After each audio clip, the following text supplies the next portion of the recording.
I just, okay, here comes David. All right, so fantastic. Okay, so I have gathered and listened and read, and I've listened more, and I feel resolved to be part of the force for climate action through community. Hello, everyone. I'm Rhonda Bannard. I'm the founder and executive director of Earth Gives. We are a nonprofit that was established to build a community of Earth givers and boost environmental philanthropy from just 2% to much beyond and connect people with and through environmental nonprofits. We have three amazing people with us today to help us understand where do we go from here after the election, after COP, after all the challenges that we are now facing. I have two quick thoughts to offer before we hand it off to them, and then bring in all of you to ask questions and offer your own ideas for what you're doing. The first point is people need community and connection. And this is a huge part of why I live my life the way it is about the magic of connecting people and the need for connection, for personal health, and also from their hope. And I'm going to read just a quick bit from the latest Chronicle of Philanthropy that I just had a chance to go through that I think speaks to this very point. It says, the decrease in the number of people participating in charitable work, reduced social connectedness, and less engagement in civic and political life. Those who no longer give and volunteer may even suffer mental and physical health problems, the authors of this report finds. Since research suggests these activities are associated with living longer, greater subjective well-being and happiness, healthier relationships, and even fewer psychological problems. So to me, we're not only helping the health of the planet, we're helping our personal health. The climate policy wins across the US seem to be undeniable. And I believe that they have one common thread or point in common, and that is the need to protect the things that we need to live. And things that they love and key identifiers of states. So to me, again, it becomes personal. So one example that I read from a report is happened in Louisiana, of all places. Voters overwhelmingly passed a constitutional amendment that requires any revenue received by the state from renewable energy production to be deposited into the state's Coastal Protection and Restoration Fund. That's a huge example and a huge win when it comes to climate. And so now I'm going to hand it over to the people who know a lot more about this than I do to kick it off. And we're going to start with Will. Will, feel free to introduce yourself. You have like a very deep background, and give us your thoughts on where do we go from here as nonprofits focused in the climate space. Great. Thanks so much for this invitation, Rhonda and Earth Gives, and it's a pleasure to meet everyone else on this call. I've been doing climate work for several years now. I'm a lawyer, so I mostly do it from the development side, developing a utility scale and also some smaller solar and wind and storage projects. And then I've been doing it in activist and political space for several years as well at Conservation Law Foundation in a few places. And prior to that, I was at the Department of Justice briefly in the environmental division doing some litigation on that. A few months ago, Jake, who's also on this call, really put together what was a massive coalition. He's the one who kicked it off for the Harris-Walz campaign that worked on climate and brought a lot of people together. And I was lucky enough to be a part of that, to work on several pieces from engagement to media to various programming initiatives that I'm sure Jake will talk about more. Right now, I'm focused and started working on this at, I think it was 6 a.m. on Wednesday, as soon as the election happened. Not a lot of time to rest. Immediately started thinking about some climate defense work per discussions that had been ongoing prior to me even helping with the campaign on what climate defense would look like. And I really believe that organizations like Earth Gives and the organizations that a lot of you are representing are probably going to be key in the next few years. on mounting what is a vibrant, infatigable defense against the attacks that are going to come from the Trump administration, and then pushing progress whenever it cannot be done at the federal level, at the state and local level, and even in the private sector. The structure that a lot of the people that I've been talking with and organizing with on this climate defense initiative looks roughly like this. And, I'd love to have a conversation here, given that many of you represent other nonprofit organizations, and how we can be most useful to you and how you all can work with us as well. The first phase is immediately, given that kind of like convening role that Jake and other folks had, and the fact that we are recognized across the space right now, squeeze that as much as possible to encourage people to remain activated, to form coalitions, and to talk together about how to do the various different kinds of work that each party is doing. Then, as the Trump administration has kicked off, we are organizing work along 3 buckets. The first one is tracking all of the bad stuff that the federal government is doing in undoing, deregulating certain sections of the economy, and in eliminating a lot of the progress that was done by the Biden-Harris administration. I've been in discussions with various institutions, various universities that maintain or maintained during the first Trump administration what were called regulatory rollback trackers. So places that really track the Code of Federal Regulations and the Federal Register and see everything that is being undone, catalog it, and just compile it in one place for the public, including organizations such as yours, to reach it. So I don't know, Rhonda, you mentioned there would be somebody from Columbia. I don't know if that person joined us. She's not on. I Okay. don't see her. Yeah. Okay, not on yet, but Columbia is one of those institutions, as well as George Washington University, Brookings, Harvard, UCLA, NYU. And so right now, I'm helping to organize a forum where folks from these various entities talk to each other, come up with best practices, and really structure what this tracking should look like. Then the second piece is feeding the information. And there's also trackers for infrastructure investment that came out of the Inflation Reduction Act and the bipartisan infrastructure law that is being targeted, that will be targeted by Trump. And so we will track where that investment is, and just kind of keep up with it as the money goes out the door. The second piece is feeding that information into venues where organizations such as yours and the very, very big climate organizations get together in roundtables and discuss litigation strategies and media strategies. So I just had a conversation earlier today with one of those roundtables, and they will now be collecting feedback from all of the litigators that they help coordinate on what trackers, what information they might need to mount an effective campaign. And then we will be passing that information along to the tracker creation folks in bucket number 1. Then bucket number 3 is continuing, and so bucket number 2 will be using that information to mount litigation and media campaigns, keeping active in some shape the media team that we put together with the campaign. And then bucket number 3 will be continuing good work at the local level, at the state level, and in businesses. And there are many organizations like America is All In, We're Still In, that maintain coordination at the subnational level. For instance, in maintaining our membership in the Paris Climate Accord. When the federal government pulls out, a lot of cities, a lot of states step up and rise to that challenge. And so we're helping to coordinate how to have reach economies of scale with these many disparate players needing to work together when the federal government is not serving as a central coordinating force. And I'll pass it on to Jake for his piece now. Fantastic. Thanks for that.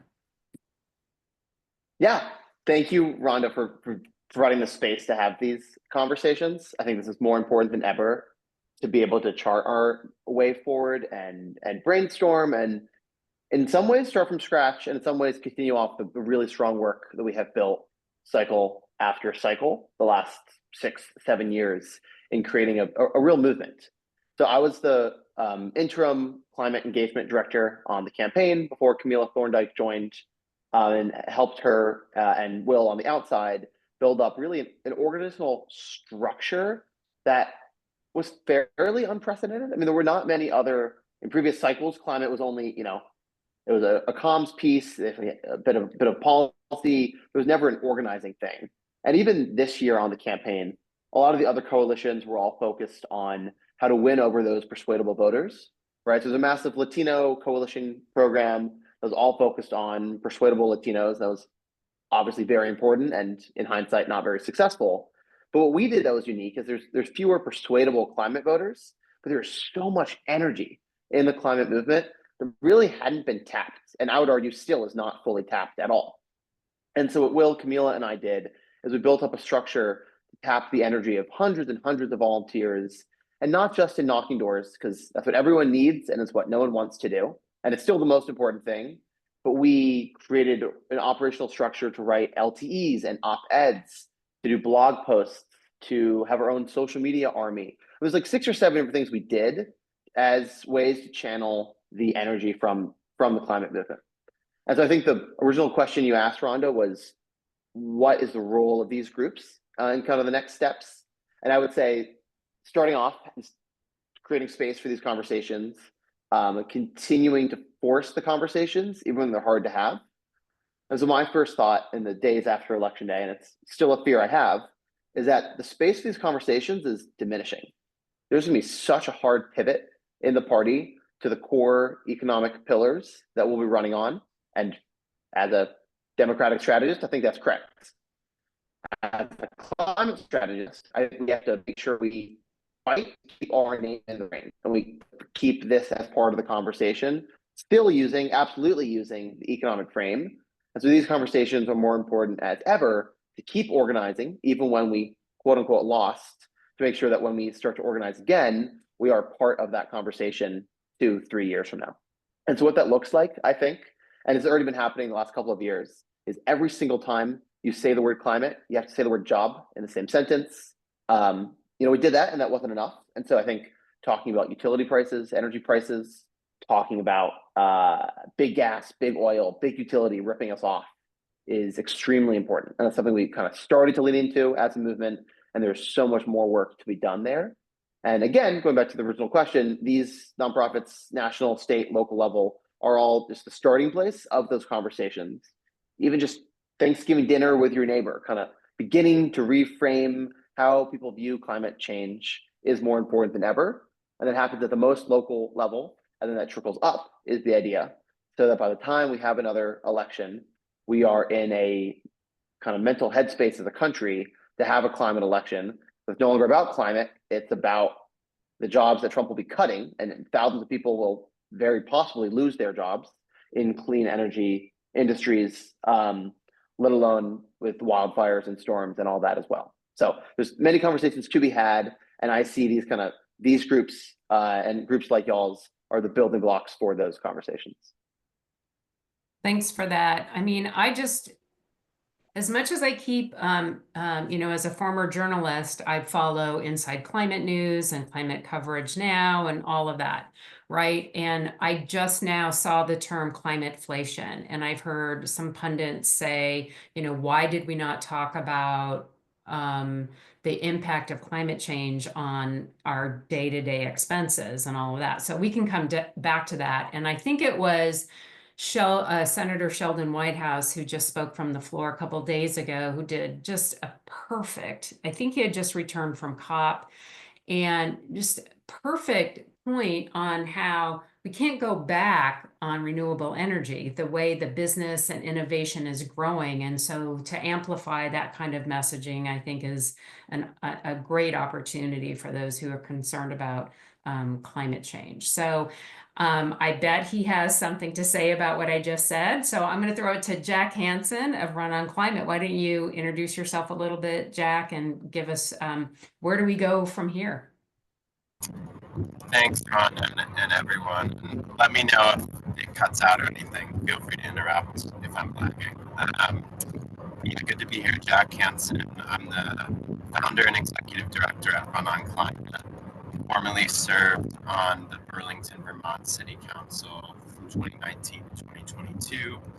and started. I co-founded Run on Climate in 2021 to really help support and spur and accelerate the local level movement for climate justice. So what we do at Run on Climate is we work to elect climate champions into local offices, primarily city council, but also mayoral and county level positions. And then we work with these local elected officials to pass cutting edge climate policies in their communities and really use that as a leverage to capture the movement as a whole. By being on that leading edge, that cutting edge, we can create ripple effects where other communities look to copy and replicate and learn from those leading communities, and then state governments and ultimately, hopefully, the federal government are able to scale up a lot of those policies. So really, continues regardless of who's in the White House and who's in Congress. Though I think with this openly adversarial, new administration, I think our work actually becomes more important because it's an opportunity. I think it was Will who talked about there's going to be a lot of defense, a lot of playing defense at the federal, which is critical. And I do not envy those that are engaging that, but I appreciate it deeply, and it's very necessary. I think the local level is where we can still play offense, though, which is also exciting because for a lot of people, the challenge with climate change is that it's so dark and it's so heavy and it's not on a good trajectory, and it's hard for people to handle that. And so being able to spur these positive examples of forward progress and implementing exciting climate policies at the local level, policies that are not just good for climate, but that are good for communities and good for local economies, that can give people hope, and it can be sometimes easier to galvanize people around that than it can be to galvanize folks around, making something at the federal level a tiny bit less bad. Again, that work is super important, and I don't diminish it. I think having this more positive outlet and having this offense at the local level is very complementary to that. So for us, that's where we continue and try to partner with a lot of other orgs doing this work. And again, spaces like this are great to make sure that the movement, the climate movement as a whole, is operating as a movement, that we know what's going on across the movement and that we're learning from each other and supporting one another. I'll just give a shout out to Environmental Voter Project because I have been watching one of their election breakdown videos. I've been working my way through it. It's like 2 hours, but so many important lessons and takeaways, and a lot of this data that we're gathering from this election can help us even, down at that local level to be more effective. But the ideas that we're building year round in these communities, electing champions, passing policies, and again, that work will ripple out and up from there. Thank you for that. And I have to give you a shout out because Jack's connection to where I live in Arizona, obviously a swing state, is that he had supported Yasmin Ansari, who ran for Congress and was not only elected, she was named as the freshman class president in Congress. And Yasmin goes way back, and she was part of working with Christiana Figueres on the Paris Climate Agreement eons ago, even though she's probably one of the youngest congressional elected folks to this day. I think she's only like 29 or something like that. Yeah, and if I could respond to that, I mean, when we launched Run on Climate, Yasmin Ansari, who then was a city councilwoman in Phoenix, she was one of the first people to join our network of local elected officials and get involved, and we worked with her office to support. They were creating a climate office and a heat response and mitigation office at the time, as well as tree equity, which was part of the heat response, trying to make sure that trees and greenery were spaced throughout the city evenly, and all residents those benefits. But being able to work with her, and then it speaks to this point of, some of these folks are going to then, we don't get involved in congressional campaigns. We weren't involved in her successful campaign this year, but we've really enjoyed working with her, and I hope that she can bring a lot of the lessons learned from Phoenix and the perspective from Phoenix being a frontline community, with folks dying from these heat waves, and bring that into Congress and be a really fierce voice.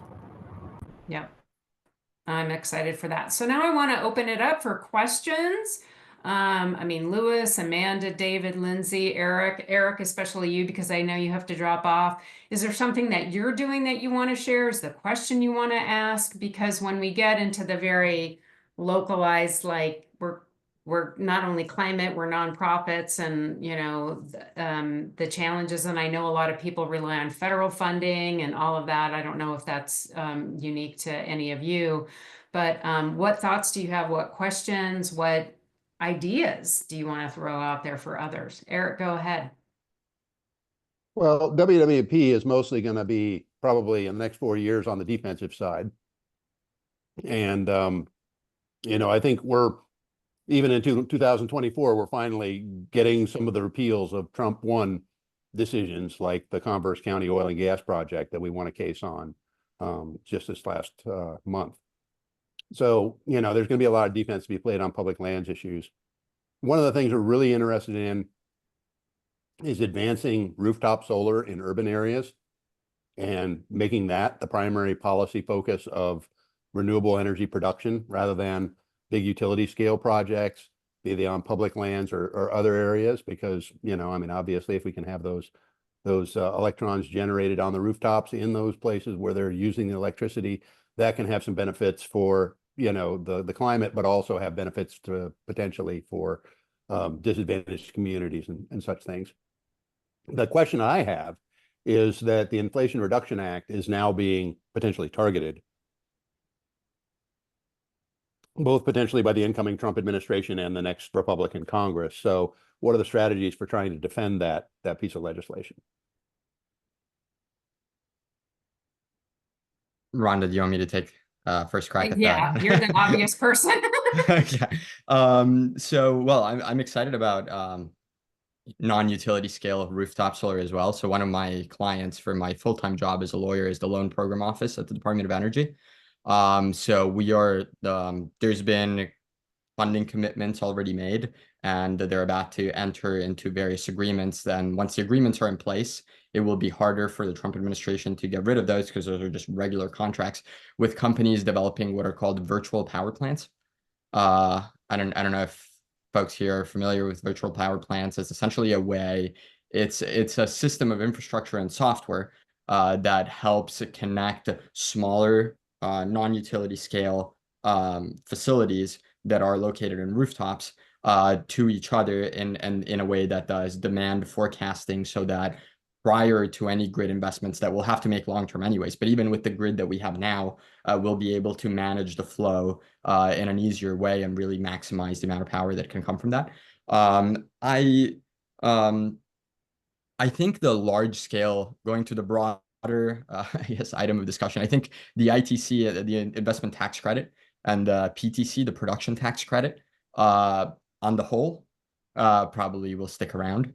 I am not sure that we'll have a holistic targeted effort that will be able to get rid of them, not just because they've been around for some time, but also because they're immensely popular in many swing districts.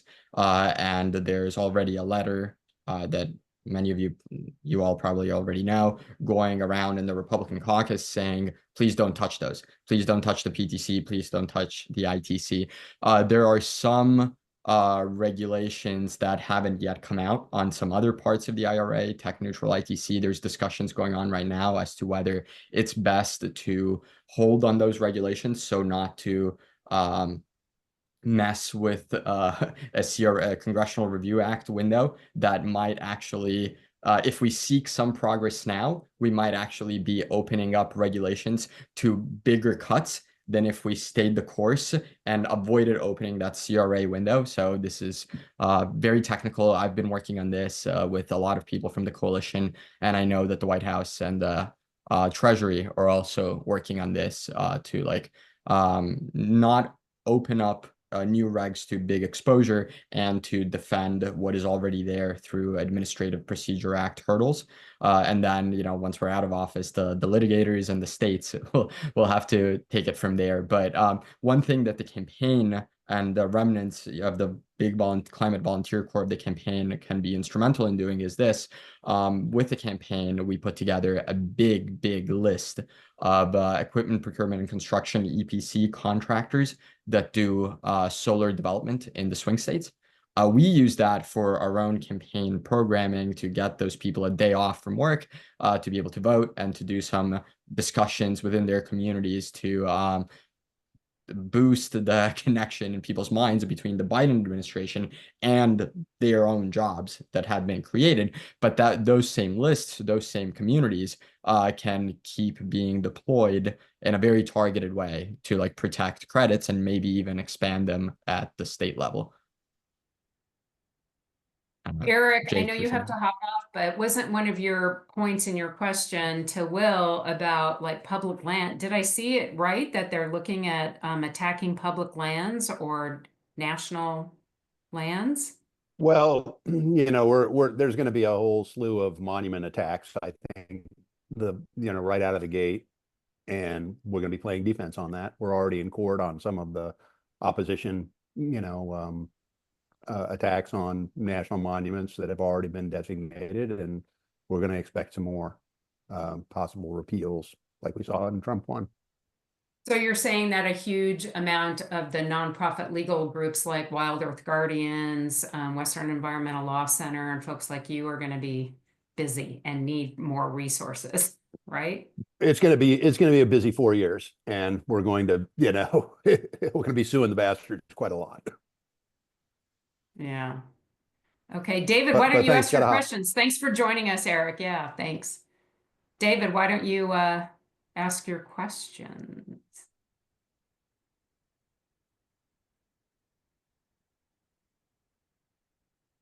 We're losing a few people. David, beyond fighting rollbacks of clean energy and emissions legislation at the federal level, what are your thoughts about public lands defense and defending, promoting other nature-based climate solutions under America First policy regime at agriculture? Will, is that you? Happy to take it, but I don't want to. I don't know if Jake or Jack want to say something first, or. Kick it off, Will. Okay. In agriculture, there's a few people working on defense there as well. So first on monuments and designation of lands, through the Antiquities Act, President Biden still has time to designate a few more. There's congressional threats to that we discussed earlier. And then there's just new administration threats. The new administration would have equal powers to the outgoing one in some of those designations, though there are processes to go through in designating and in removing designations. And so the trackers that I mentioned earlier on regulatory rollback trackers, land trackers, investment trackers, and so forth are measuring that as well. And so if there is land that is designated a certain way, and then the proposal is made within the executive office of the president or other various departments that have competent jurisdiction here, we will know, we will catalog that, and then that information will be passed on both for a media strategy approach on advertising that, and also for a litigation approach to try to block it if there are ways to block it. But there will not always be ways to block it. I'm sure they'll get it wrong many times, but they'll get it right sometimes. And when that happens, hopefully the states will rise to their level, and localities as well, and protect land at the subnational level. In terms of what is worthwhile doing now, I think there's a lot of things when it comes to land protection that are worth doing now, even if we know that they will be undone, for two reasons. Reason number one, anytime we create a monument, they have to spend time to get rid of that monument. Any time that they spend getting rid of that monument is time they're not spending on the Inflation Reduction Act, on the bipartisan infrastructure law, on many other things, on attacking vulnerable people in other communities, that you know, and all the terrible things that they'll be doing. And then reason number two is this: anytime we can create a bad press day for them, we should create a bad press day for them in when they're doing those things. So if we designate a monument, have a big press conference, have a big party, people in the area know about it, a lot of people celebrate it, and then they come and take it away, that's an opportunity to highlight how this incoming administration is beholden to the oligarchs that support them and that have no interest in the local communities around those protected areas. And that's worthwhile as well.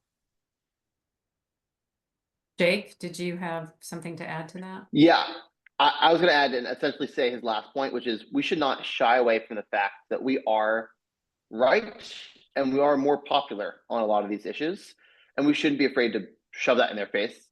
So to Will's point, yeah, let's show the contrast. Even if they're going to shrink or take away these monuments or in other ways kind of harm our public lands, we know these things are popular. We know we can make them look really good. We can talk with them really well, beautiful photos, megaphone, whatever it is. Let's make them do the thing that makes them look like the evil oil oligarchs that they are. I wanted to, since David asked about it from the agricultural place and thinking about all the lists that you've created, Will, during the campaign. What about the farmers? Are they going to attack the farm bill? I mean, subsidies and everything, and it comes down to like ag fully, you know, and the issues around that. So I was wondering, is there anything around that we need to pay attention to? Oh, I mean, Republicans love to go after SNAP benefits. Those are part of the Farm Bill, and so that's one of their favorite target every year. And we should definitely be defending that as well. We don't have targeted outreach lists of farmers, but Jake, if you want to talk about it, you ran the outreach to hunters, anglers, all of those communities that are climate adjacent. That I think Yeah. that like goes after some of what you're talking about, Rhonda. Well, the farmers is a very good point because they're going to be most adversely affected by a lot of the water rules. We did not do, to be honest, a great job on farmer outreach. We had a rural director come in the last month, and they're mostly focused on economic issues. But I did run our sportsman organizing program, and it was a small but mighty coalition. And people are really, really passionate because they know that Democrats stand for public lands and Republicans don't. And yet Republicans are the party of hunters, period. And there's no like factual reason why that should be so. And so we're trying at like the really local, really small scale level to break that correlation and we had a lot of relational organizing calls in, you know, small hunting communities saying, hey, Tim Walz is a lifelong hunter who is a proud champion of public lands. Donald Trump is not. Let's start to associate, environmental champions in rural America with Democrats. So that just began this cycle and has many, many years to go until we can kind of really create that association in many voters' minds. But that's another kind of cool niche area outside the norm of climate voters that we have a real shot at, I think. Let's go to Lindsay and Lewis. I know I'm putting you on the spot, but Lindsay is all about defending wildlife and she's a lawyer too, and has done some really interesting things both up in Canada and in the country. Lindsay, do you have a thought around this? Like, what are the biggest challenges you believe that you're facing, and what would you like to see done? You're on mute. You're still on mute. There we go. Sorry. And sorry to stay off camera most of the time. I'm dealing with a dog that has vertigo. Who knew dogs could get vertigo?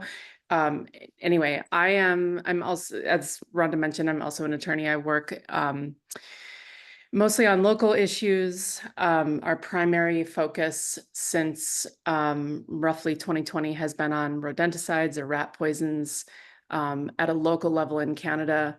I have played in some federal issues in Canada as well as US. We also have a number of projects in Latin America and are supporting advocates on various issues down there. So I joined the call today because I'm working on end of year messaging, and I'm just really struggling. I tend to be a rather pessimistic person, and the election has really like thrown me into a new groove. And thinking through, having worked in countries that have oppressive governments, trying to bring some of the lessons learned there to my thinking in the US, as well as in Canada, because it's happening, what we're seeing here is happening there too. And I'm really worried. I'm really worried to see what happens with pesticides. I am generally a non-believer in litigation. I think that litigation is used too often to be an educational tool. Now compound that with litigation where there may no longer be appropriate legal tools. It's really dire. So I'm glad, I mean, just being in a community like this, to know that there's others trying to think through this as well. I'm really grateful, and I'm grateful for all of your work. But that's what I'm struggling with and trying to think through, and how we do maybe going forward a little bit more in the US at the local level to support your federal efforts, not only on pesticides, but other climate adjacent issues, particularly wildlife. I don't know. I'm kind of at a loss, honestly. Jack, do you have some thoughts? We'll start with you and then go to Will.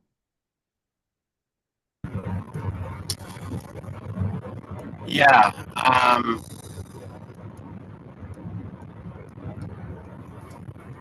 Thanks for sharing that. I think it's valid. For me, like processing this election and what it means, again, we have no other choice but to keep going. And Lindsay, you have that perspective of working in governments where it's far worse, not to use such simple terms, but and yet, we always keep going, we always keep fighting. There's always movements. This is a growing and strengthening movement. We're stronger than we've ever been, but we're not strong enough, I think, is where we are as a climate movement. And that's our job, is to continue growing and building this movement. And again, as we've all said, like staying in community with one another so that we can understand the breadth and diversity of the movement and stay connected with each other, and continue to think about synergies, continue to be thinking at that systemic level as we're moving through the world, meeting people, talking to people. I know Rhonda and I, as we've never met in person, but just through the relationship that we've had through Earth Gives, we've already kind of sent folks each other's way and thought about synergies there. So I think, yeah, I hear you on the pessimism, but I think we just have to keep going and find the wins, find the people that are doing the work, and keep building together. Will, thanks for that. Yeah, and I think so you mentioned being concerned about pesticides and, all of the petrochemicals, I assume, and, all of the disgusting stuff that will be pumped out by Trump and Republican Party cronies in the next few years. I think that's a very interesting space. Trump really tied himself to Robert Kennedy Jr. and to this Make America Healthy movement. And Jake did a lot of great programming on that. So I'll, ways to go after that, I'll leave that to him. But I think it will be, I think it will be an opportunity here to draw a contrast between what they say on being healthy, on pesticides, on chemicals, and all of those things, and what they actually do. When I was at the, very briefly at the, in the natural resource litigating division of the Department of Justice, my boss was and that was the last year of the Trump administration. My boss was a guy named Jeffrey Bosa Clark. if you've heard that name, that's because Jeffrey Bosset Clark was the guy who attempted to give the legal basis for the coup d'etat that Trump tried towards the very end. He attempted to replace Rod Rosenstein at the top of the Department of Justice with himself. This was the guy who was in charge of precisely that, enforcing our laws on pesticides and chemicals. And when I was in that division, I noticed that they were less than enthusiastic to go after litigation in the Passaic River in New Jersey, in my home state, where for many, many years, for the production of napalm, companies dumped Agent Orange in the river that is still causing horrible health outcomes throughout the Passaic River and then the Delta up into the coast of New Jersey and New York City. That does not sound consistent with with what at least we are led to believe Robert Kennedy Jr. believes in, what the future HHS secretary might believe in, and yet another proof of the hypocrisy of that. But I want to leave space for Jake, who really like organized the RFK Jr. kind of like going after him prong, because I think that's really relevant to this. Yeah, we called the group chat Health/RFK Jr. And the whole point was how to refute what was really strong headways he was making with like the stereotypical health voter, like the young mom who cares all about all of those issues. It's got their number one issue. Those people loved RFK. And that was like a core block of his own constituency when he was running. And it's hard to believe these young, seemingly progressive moms voting for Trump. And it seems like a lot of them did, because that was really their issue. And by talking about MAHA, Make America Healthy Again, so much, people begin to associate it with Trump, which is ludicrous, but that's how, political site works. And we try with op-eds, great op-eds with really great authors talking about the Biden-Harris administration's clean water record and record on pesticides and all the EPA had done. And it just doesn't reach the right voters. As you can imagine, people who read a post op-ed are not the voters we're trying to reach here. And so I think kind of a big lesson for doing this work in the future and having these conversations in the future is, what is the mechanism to get this information out there? And so that's a whole separate conversation, but right, the Biden-Harris administration objectively has a better record on these issues than Trump, and yet Trump was winning those voters mostly just because he talked about it. And so there's a single lesson about how to win voters over with really specific environmental issues that have a small base is you need the principle to talk about it. And we love Harris, and she had a strong record, but she was scared of the issue, and she never talked about really any of these issues. And so there wasn't any ability to have little clips or point to her or have ads with her. And that's what really matters at the end of the day. So to Will's point, we could point out their hypocrisy. There will be intense amounts of hypocrisy. I don't know how much that matters, right? People know he's a hypocrite and they still voted for him. But I think if nothing else, pointing out to bureaucrats, pointing out to other people, the fact that he's running on a healthy agenda and then is deregulating all of these toxins that are, and then point to evidence of cancer and really bad illness in children, and say, hey, look, this is the result of your hypocrisy, not just pointing and calling them a hypocrite for the sake of it.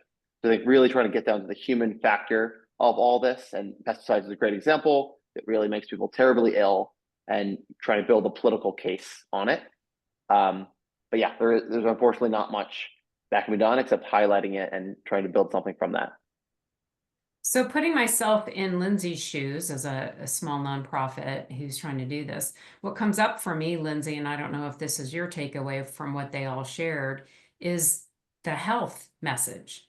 Just appealing to the health message and pesticides is where I would go, as a nonprofit, because that does resonate, whether it's said one way or the other.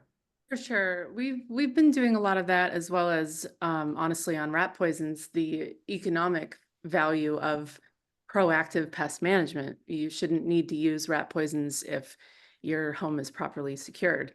And it's just, in addition to the challenge of getting it onto the right platform and to the right people, we're also fighting this 100-year campaign by the pesticide industry to villainize mice, and by the farming industry to to use the health message to justify using pesticides. And it's like this huge mess of misinformation that has gone so unaddressed for so long out of people's fear of, bugs and rodents. Meanwhile, we lose all of our wildlife. So yes, to your point, I agree that health needs to be the carrier, human health as well as animal health and biodiversity loss and all of those things. I'm hoping to find more ways to introduce the financial piece as well. Perhaps seeking some kind of subsidy program. I mean, dare I even say that at this moment, but let's just pretend that the discussion is not happening around solar and those things. I would love to see some kind of program that could help people fix infrastructure so that they don't have to live among poisons. But yeah, I mean, any other advice you guys would have is the misinformation is so hard to fight. I think one of the most sympathetic campaigns in the United States has been the one around lead pipes, and how and I think there's probably opportunity here to like tie the two and create coalition that way and look at that example. But sorry, I know Jack had raised his hand. That's a great idea. That is a great idea. Jack. Yeah, and sorry, I cut out for a minute, so I might have missed it, Lindsay, but I think our model is really picking up these local victories and these local kind of shining examples, right? So it can maybe seem overwhelming when you're losing the bigger fight, but getting more cities to be leaders on this issue and picking up some wins that you can point to as like examples and model legislation and stories that you can tell to then help spur other communities to do it. And then from that wave, you can ride the momentum up to state and federal policy improvements. But to me, and kind of why I do the local level work, it seems a little easier to wrap my head around and actually get some forward progress. So it could be potentially the same on this issue. Great. Louis, I wanted to give you a chance before we run out of time here if you had any thoughts. And Louis is a brand new Earth Gives board member officially today. So I'm thrilled to have him here and see what you have to say. So a couple of things, the organization that I work for, Sierra Forever, we're not really an advocacy organization. We're more of a education and just interpretation organization, but we are very concerned about our federal partners, the U.S. Forest Service, National Park Service, and the Bureau of Land Management. We work with all of them, and we're just really concerned about, what cutbacks might do to them. And so we are gearing up to just assist them in every way that we can, because we have been a partner with them for over half a century already. But just speaking personally as a voter and someone who is very much a person of faith, what I'd like to see in the next 4 years is more messaging geared towards other people like myself. The right doesn't have a problem in framing issues related to reproductive rights, abortion as sin, right? Or moral issues as sin for those faith-based voters who are values voters. But I haven't seen the same, I haven't seen like environmental degradation or climate denial framed in that same language that could really get through to faith-based voters. I think that I see climate denial as sin. As a believer, I see environmental degradation and ecocide as sin. I see weapons manufacturing and weapons deployment and the carbon footprint that creates as sin, and it's not being talked about enough in those terms. So I just wanted to say that because I see the hypocrisy in talking about, the genocide of the unborn. On the one hand, but not really saying anything about the genocide that is happening against Palestinian people. There's a lot of hypocrisy and sin in all that. And I think there's a lot of opportunity to call those sins out.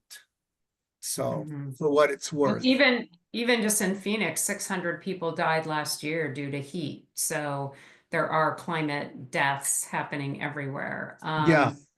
Yeah. Any responses or anything to Lewis? Yeah, I could not agree more. It's something I think about all the time.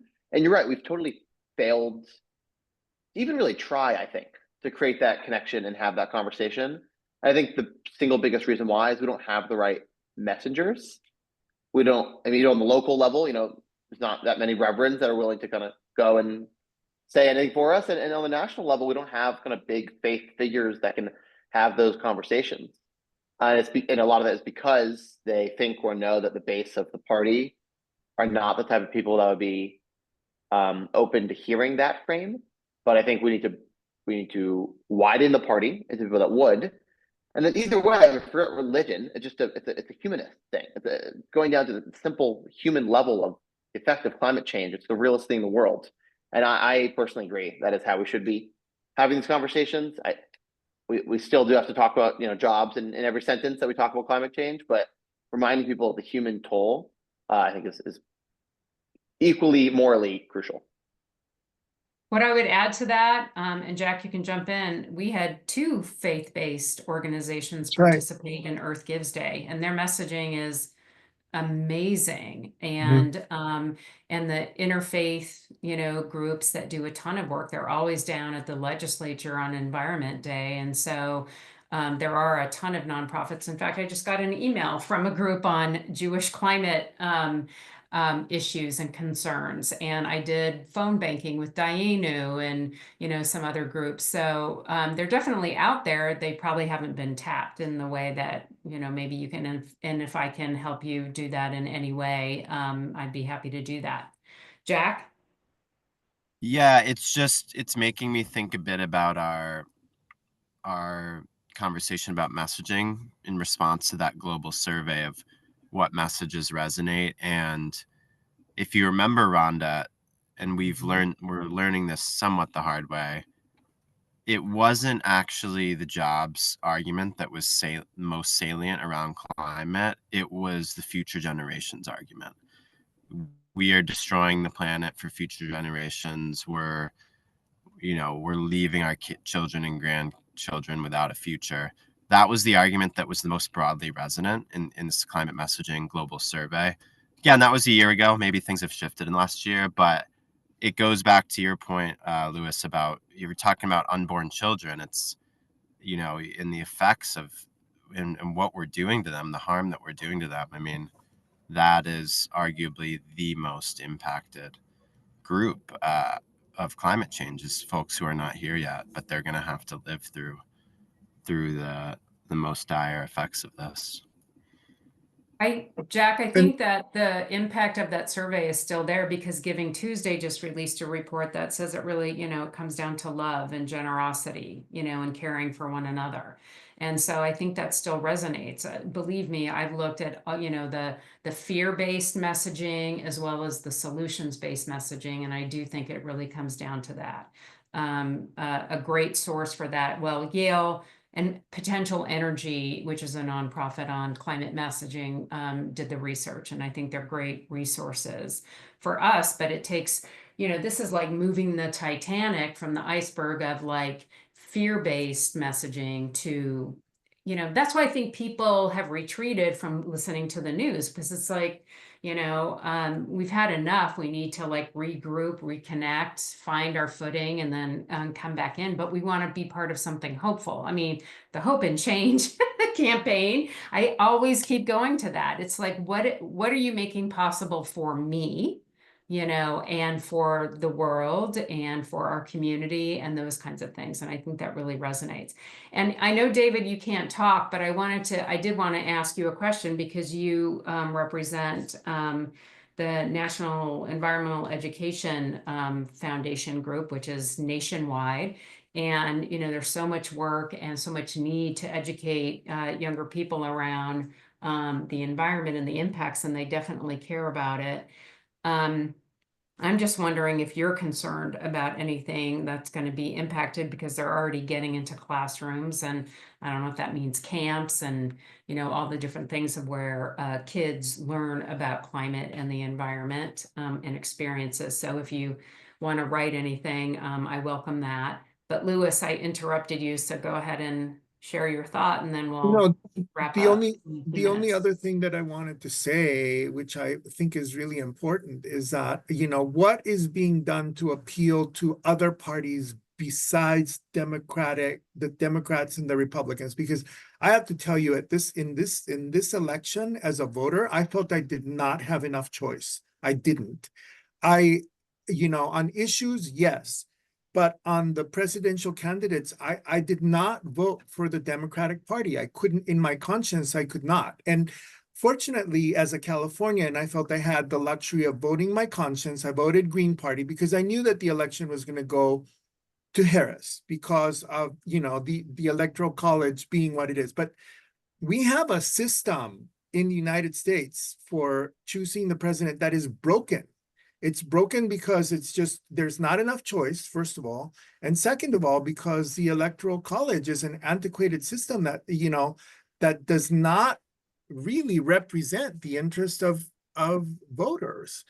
And so what allies are, you know, are we trying to find among the other parties out there that could be, you know, that could help us move this needle? I don't know. And I don't know the answer to that. And I don't think it's going to be solved in 4 years either, because it took a long time for, you know, politics in America to devolve into what it has devolved.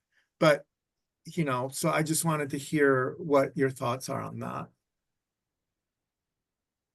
I'm happy I to. would just say really Go ahead, briefly, Jake. ranked choice voting is the way that conversation starts.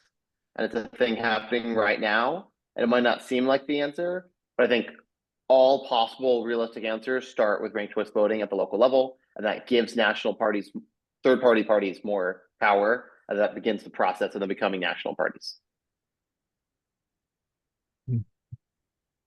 Great. And I think even more radically, we should probably take a look at the entire notion, and this is beyond climate, of winner-take-all systems with single member districts. There was a bill for a very long time written by Representative Don Bayer that I helped write as well, to bring multi-member district proportional representation to the United States. And interestingly enough, that bill, a similar version of that bill, is now being introduced also by the more moderate side of the party, by Representatives Marie Gluesenkamp-Perez and Jared Golden of Maine. So hopefully at some point there will be some consensus around multi-member district proportional representation in the House of Representatives. That, even more so, in my opinion, than the presidential level, is the key of, like, kind of this, not just destroying this, you know, single winner-take-all two-party system that we have, but also, and bringing in more diversity, but also realigning towards majoritarian views. A lot of our politics, where we have 90% of people who want to ban bump stocks, and it doesn't get done. You know, that's we got to ask ourselves if our politics responds at all to majority will.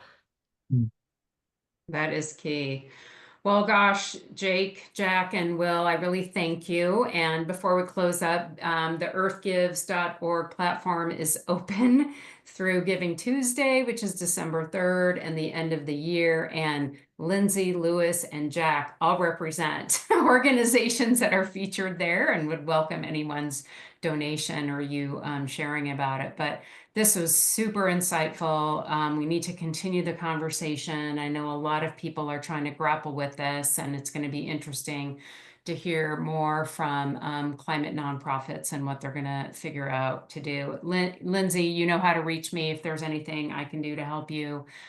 please, reach out. You guys are doing amazing work. And David, I look forward to getting to know you better, as we proceed, because environmental education is, to me, the key. And that's why we have programming like this, educating people about some things. And I'm sorry that a ton of our folks didn't show up today, but we record them so we can share them with the climate nonprofit community that we've been building. So thanks to all of you. I wish you all a great Thanksgiving if you celebrate, and wish you good luck in all of our fights as we head into the next challenging 4 years. So thank you. Thank you Thank so you all. much. Thank you. And I left my email in the chat if anyone wants to follow up. Yes. Jacket Run on Climate. Awesome. And he's Very on much. LinkedIn too. Thank you. All right. Bye, We all everyone. are. Honor y'all. Thanks, Thank everybody. you. Thank you, Rhonda. Yeah, thank you.